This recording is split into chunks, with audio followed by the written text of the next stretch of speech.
o contraste entre quem Deus é e quem nós somos não deve levar-nos a fugir dele, mas buscá-lo com o mediador, que é Cristo.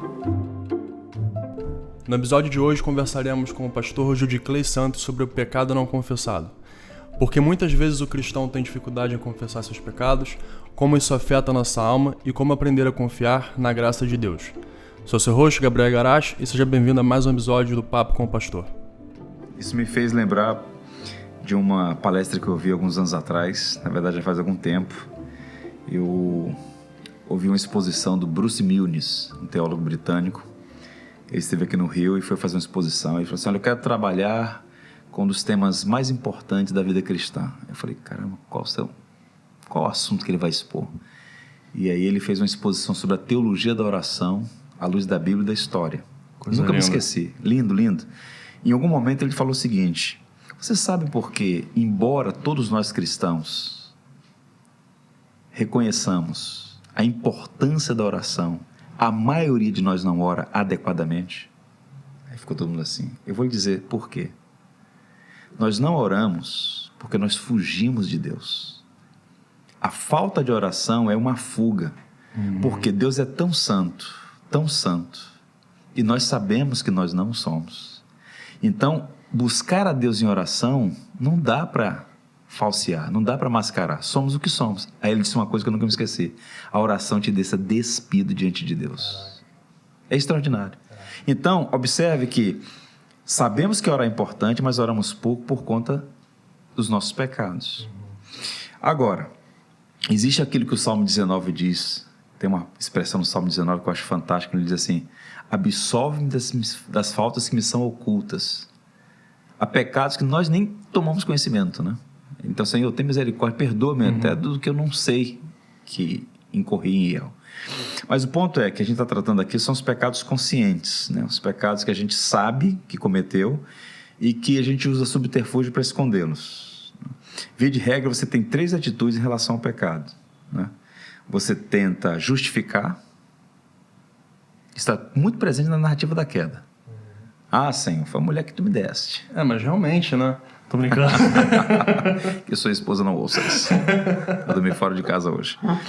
Justificar, encobrir, porque observe que eles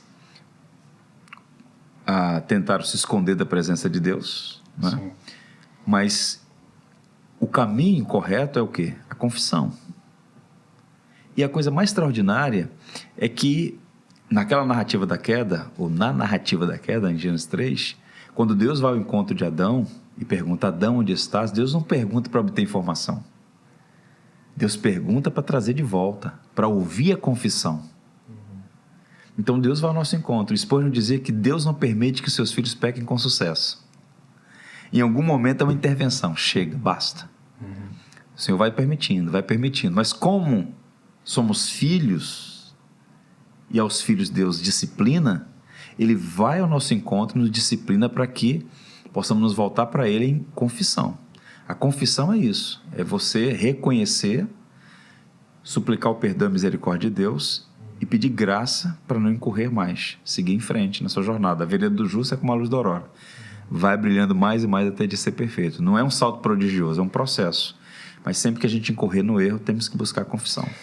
Eu acho que às vezes a gente espera alguns dias para confessar o pecado até que a gente ou tenha parado de fazer, ou a gente tenha esquecido, até que aquela culpa deu uma esvaziada e a gente sinta que, sei lá, não, nesses últimos dias aí eu mandei bem, então eu posso voltar a orar. Acho que é um tipo de ego, né, que a gente tem de achar que alguma coisa no nosso comportamento vai ganhar com a gente algum tipo de justificativa com Deus, né? Tem que tomar cuidado, porque o pecado, ele é nocivo. Pecado não é invenção da igreja, pecado não é construto social, pecado é o nosso maior problema. Pecado adoece, separa, mata. Então, uma boa definição de confissão, eu diria para você que nos ouve aí, confissão é higiene da alma. Muito bom. Tem que fazer higienização da alma. Tente imaginar, você tem um corpo. Se você não fizer a higiene do seu corpo, o que vai acontecer? Vai poder ser. Pode ser, você vai adoece, causa mal-estar a outras pessoas. Você tem que higienizar a alma. Então, todo dia, e o que é mais lindo no Evangelho é como a Bíblia trata com honestidade os seus filhos. Então, a Bíblia não esconde pecado de ninguém. Deus ama a sinceridade. Então, antes da gente confessar, Deus já sabe qual é o nosso quadro. Perfeito. Então, o que é confissão? É o pecador reconhecendo o abismo que há entre o Deus Santo e nós, na linguagem de Isaías, quando ele contemplou o Senhor no seu alto e sublime trono, imediatamente ele olha para si: ai de mim, porque sou homem de lábios impuros, e habito no meio de um povo de impuros lábios. E os meus olhos contemplaram o rei. E aí o Senhor vai e purifica o profeta. Então, o contraste entre quem Deus é e quem nós somos não deve levar-nos a fugir dele, mas buscá-lo com o mediador, que é Cristo. Senhor, tem misericórdia de mim. Não chego aqui com os meus méritos, mas com os méritos de Cristo. Perdoa-me. Porque foi a promessa. Se confessardes os vossos pecados, ele é fiel e justo para perdoar os vossos pecados e os purificar de toda injustiça. Então, há uma promessa para o confessor sincero e verdadeiro. Perdão. Deus tem prazer em perdoar. Não é? Então, acho que é um bom caminho pensar na confissão como uma higiene da alma. Tem que ser feita diariamente. Você pega a história da igreja, por exemplo, os puritanos ingleses, né? Um movimento dentro da igreja da Inglaterra, eles tinham o hábito de fazer o autoexame antes de dormir. Tipo o Jonathan Edwards, né? Ele fala que ele faz isso sempre. O autoexame. Tem que fazer o autoexame. Pensar, refletir. Eu incorri em algum erro hoje? Disse, pensei, falei. E pensar assim, não apenas em pecado como coisas erradas que nós fazemos, falamos ou pensamos, mas coisas boas que deixamos de fazer. Existem pecados de comissão, mas também os pecados de omissão. Por exemplo, a Bíblia diz: aquele que sabe fazer o bem não faz e se peca. Então, quantas vezes nós deixamos de fazer o que Deus espera de nós e com isso incorremos em erros? Então, assim, todos nós, João disse que quem não tem pecado, quem disser que não tem pecado é mentiroso. Então, essa questão de se apresentar diante do Senhor, para algumas pessoas, isso pode parecer até coisa mórbida, né? Ficar pensando em pecado todo dia, toda hora, pensando. Aí, caramba, o cara está enlouquecendo e tal. Mas, cara, à medida que você conhece o Senhor, você passa a amar o Senhor. O seu maior temor é ofender a Ele. Calvino definiu piedade como santo temor de se achegar a Deus como Senhor e ao mesmo tempo como Pai, e temer ofendê-lo sobre qualquer coisa.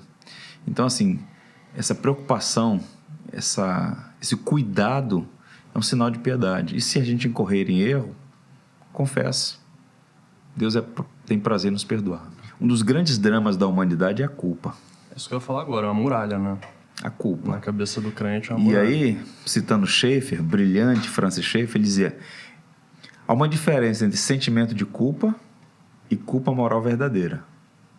Sentimento de culpa é perigoso, porque é apenas uma convenção social. Por exemplo, se você é criado numa tradição fundamentalista, no sentido ruim dessa palavra, né?